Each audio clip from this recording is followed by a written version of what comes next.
da 6 mesi stiamo discutendo su una cosa che ad oggi è raccomandato, non può influenzare la pratica clinica. Di che cosa stiamo parlando?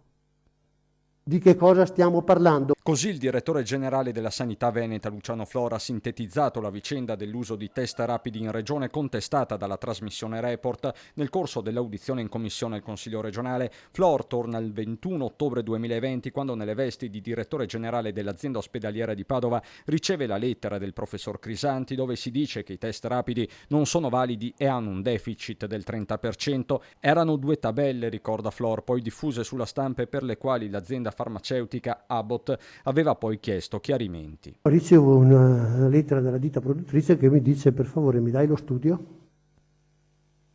Per favore mi dai lo studio?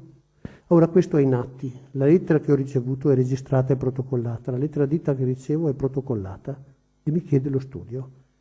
Io chiedo a chi ha fatto lo studio di avere lo studio. Ma lo studio, riporta Flor, non c'è. L'ok del comitato etico arriva a gennaio inoltrato. L'autorizzazione a fare questo studio, c'è scritto qua dentro, è stata chiesta dopo. Dopo che io ho detto non c'è lo studio, ci si appresta a chiedere l'autorizzazione.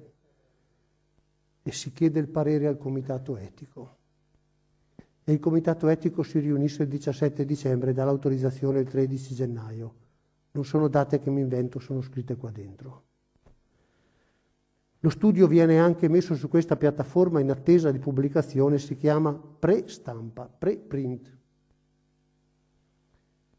E tuttora giace, almeno fino a stamattina. A smontare la tesi del professor Crisanti anche Antonia Ricci, direttrice dell'Istituto Zooprofilattico delle Tre Venezie, per cui non c'è correlazione fra mutazione e uso dei test. Non solo, Ricci ricorda le linee guida del Ministero della Salute del 30 ottobre 2020, dove si dice che è consigliato usare i test antigenici in situazioni dove ci sia un'elevata prevalenza nella popolazione e in contesti ad alto rischio, con conferma dei positivi con test molecolare.